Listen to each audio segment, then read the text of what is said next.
여기에 기본적인 제한사항은 뭐가 있었냐면 객실이 작아도 너무 작았어요. 제가 그냥 객실에 들어간 순간부터는 동선이 잘 안 나올 정도로 굉장히 좁았던 객실이기 때문에 여기로 문을 내자, 화장실과 화장실 벽을 뚫자, 그래서 이렇게 통합을 한 거예요. 주택 같은 느낌을 들게 하는 편안한 집 같은 공간이면서도 그게 약간 일본 컨셉으로 컨셉추얼하게 되면은 목욕 공간이 되게 강조된 어떤 료칸 스타일의 그런 호텔 객실이 있다 그러면 사실은 올만한 객실이 되는 거죠. 안녕하세요, 스페이스 트레이닝 정우석입니다. 저는 오늘 화곡에 나와 있습니다. 화곡 상권은 지난번 나와서 제가 한번 보여드렸죠. 오늘은 그 현장이 철거가 다 끝난 시점에 어떻게 바뀌었고 어떻게 공사가 되어가고 있는지 좀 보여드리려고 합니다. 화곡 상권 같은 경우는 온라인에서 총 결제되는 예약의 수요가 굉장히 큰 상권이에요. 그만큼 공급 업체도 많기는 하죠. 근데 전체 예약 모수가 이렇게 큰 상권에서는 우리가 잊지 말아야 될 게 있습니다. 바로 점유율 게임인데요. 이 점유율을 높이면은 같은 점유율을 가졌더라도 총 모수가 크기 때문에 이 전환되는 매출액은 훨씬 더 커지기 마련입니다. 그래서 전체 이 상권에서 우리가 예약 전환율을 높일 수 있게끔 온라인 예약 타겟에 맞는 기획을 하는 게 굉장히 중요한 상권이고, 우리는 입지적으로 보면은 아주 열악하진 않아요. 하지만 여기가 일반 상업지이긴 하나 지금 주변을 다 둘러봐도 오피스텔로 다 개발이 되어 있죠. 이런 이제 건물 숲에서 이제 있는 입지이기 때문에 상대적으로 육안상으로 막 잘 보이고 이런 호텔은 아니에요. 그래서 더더욱 온라인 경쟁에 굉장히 신경을 쓰고 기획을 해야 되는 그런 포인트가 있습니다.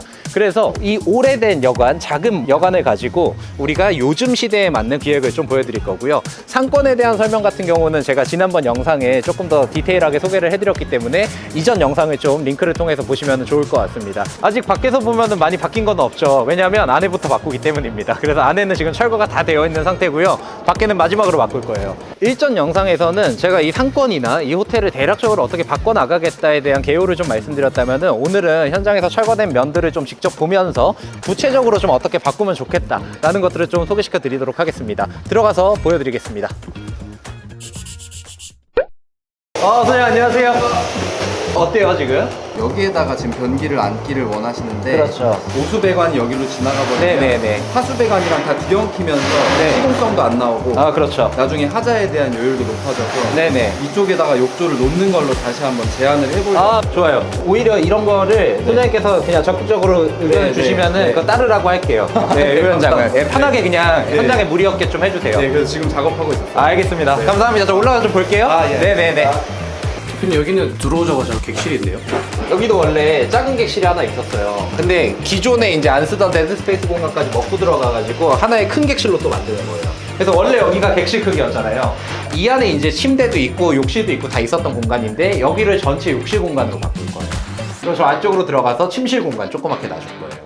그러면 침실을 보유한 또 큰 객실이 되면서 1층 객실의 프라이버시만 좀 우리가 막아주게 되면은 상품성이 다시 생기는 객실이 되는 거죠. 이 공간이 이제 원래는 객실이 아니었던 공간인 거죠. 그래서 여기까지가 침실이 되는 거예요. 원래는 여기가 프론트 공간이었잖아요. 근데 여기는 전부 다 이제 키오스크랑 무인으로 돌아갈 수 있게끔 가구장이 다 이제 만들어질 거고, 지하에 우리 데드 스페이스 있었죠. 그 공간이 이제 직원이 상주하면서 문제가 생기면 관리하는 그런 프론트 공간이 되는 거니까 프론트가 숨어버릴 거예요. 오히려 지하 공간에서 넓게끔 직원의 휴게 공간도 지금보다 더 넓게 확보를 해주고, 무인으로 운영하더라도 고객들이 혼동스럽지 않게 그렇게 좀 만들 겁니다. 여기까지가 객실이라고 하셨잖아요. 네. 그럼 여기 바로 앞에가 이제 소음이 들어올 수도 있을 것 같은데 그런 부분은 어떻게 되는 거예요? 그래서 여기는 방화도어가 설치되고 그 안에 전시도어가 또 설치가 돼요. 소음에 최대한 영향을 받지 않게끔 객실을 설계하고 있는 겁니다.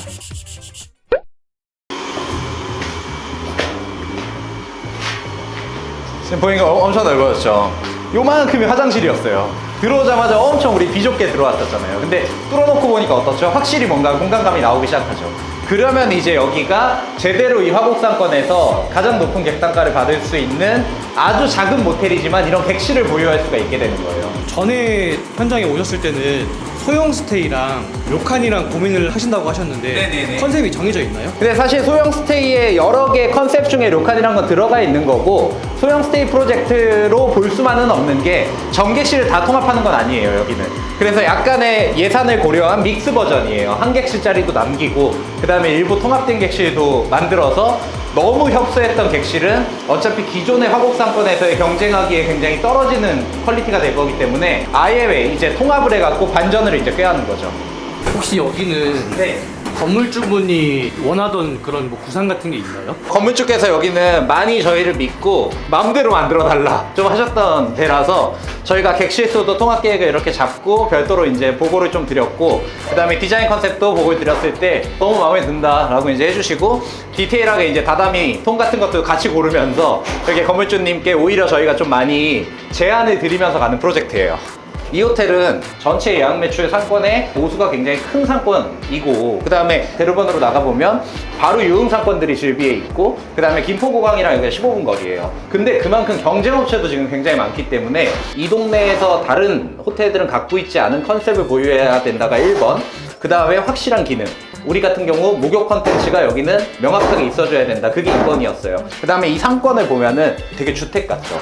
이런 큰 오피스텔들이 막 이렇게 즐비해 있잖아요. 이런 어떤 건물 숲 안에서의 아주 작은 건물로 있기에는 주택 같은 느낌을 들게 하는 편안한 집 같은 공간이면서도 그게 약간 일본 컨셉으로 컨셉추얼하게 되면은 확실히 여기는 뭔가 바이럴 요소가 많이 있을 수 있겠다라는 여러 가지 이제 종합적인 의사가 합쳐져 가지고 하나의 프로덕트가 나온 거기 때문에 상권 데이터와 그다음에 경쟁업체 데이터 이런 것들을 취합해 가지고 만든 브랜드에 가까운 거죠. 모텔이지만 주택 같은 느낌이 느껴지죠. 맞아요. 모텔이지만 주택 같은 느낌이고, 여기에 기본적인 제한사항은 뭐가 있었냐면 객실이 작아도 너무 작았어요.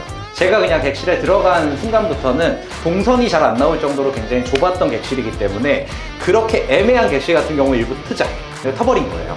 그러면 적어도 디럭스룸 이상급의 객실로는 포지셔닝을 할 수가 있고, 거기에 컨셉과 감성까지 얹어진다 그러면은 조금 더 객단가를 높게 받을 수 있을 만한 논리적인 명분이 완성되는 객실이 하나가 나오는 거죠. 근데 그런 객실 하나가 오히려 다른 데의 스탠다드 객실 두 객실보다 더 높은 가치를 할 수 있다에 건물주와 저희는 베팅을 한 겁니다. 이런 것들이 기존에 이제 그나마 좀 큰 객실이었고, 이런 데들은 남겨두는 거예요. 이런 객실이 리모델링하기 전에는 가장 큰 객실로 디럭스룸의 역할을 했을 거지만 디럭스룸의 객단가 못 받았을 거예요. 딴 데 가면 스탠다드 크기거든요. 근데 이런 것들이 오히려 스탠다드 라인업으로 내려와 주면서 회전율이 극대화되는 그런 방이 되는 거고, 작은 방들이 통합돼서 객단가를 높여주는 방이 되는 거니까 이런 어떤 타입의 위계도 다 바뀌어버리는 거죠. 그러면서 새로운 지금 시대에 맞는 이 모텔이 캐시플로우를 낼 수 있기 위한 건물로 아예 변경이 다 되는 거예요. 그러면은 여기는 목욕 공간이 되게 강조된 어떤 료칸 스타일의 그런 호텔 객실이 있다 그러면 사실은 올만한 객실이 되는 거죠. 그런 것들이 만들게 되면은 500만 원 이상 매출을 낼 수 있는 그런 방으로 이제 다시 바뀌는 거죠. 그다음 이런 객실도 보면 여기 다 막혀 있잖아요. 여기로 문을 내자. 여기서 이제 객실 전용부가 시작이 되는 거예요. 그럼 훨씬 더 객실이 이미 넓어졌잖아요. 그럼 들어와서 양쪽이 이제 갈라지는 객실이 되는 거고, 화장실과 화장실 벽을 뚫자. 그래서 이렇게 통합을 한 거예요. 이렇게 순환동선이 되니까 이쪽으로 문 열고 들어가면 화장실, 용변 보는 화장실이 되는 거고요. 저쪽에는 화장실 원래 하나 크기였던 만큼이 전부 다 욕조가 되는 거예요. 확실히 료칸의 그 목욕 공간을 확보할 수가 있게 되는 거잖아요. 이렇게 확실히 임팩트를 내는 객실로 두 개를 통합해서 만드는 거예요. 옆에는 뭐가 들어와요? 거기는 이제 다이닝 공간이 되는 거고, 컨텐츠 공간이 되는 거고, 휴식에 도움을 주는 생활 공간이 되는 거죠. 그러니까 거실이 되는 거니까 대전 패스포트 후쿠오카 같은 데에 있는 가운데 있는 방 있잖아요. 그 거실, 그런 느낌이 이제 저쪽 방은 되는 거예요.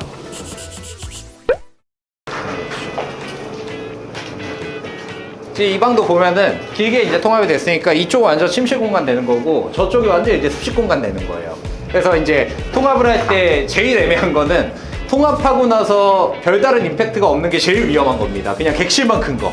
그럼 절대 그러면 통합하면 안 되고, 통합했을 때 핵심은 이 객실에서 가장 임팩트가 큰 요소가 명확하게 보일 수 있게끔 존을 확실히 구분해 주는 게 되게 중요합니다. 그래서 비주얼도 되게 중요하고, 실제 들어왔을 때 어떤 경험 동선도 되게 재밌어야 돼요. 신선해야 돼요. 여기는 이제 원래 우리가 통합하려는 객실인데 통합이 안 됐잖아요. 이런 객실을 하나 남겨두는 거예요. 그래서 이렇게 작은 객실들도 비율적으로 좀 남아 있어줘야 돼요. 그러면 정말로 극강의 가성비를 원하는 고객들은 이런 데 이제 묵게 되는 거죠.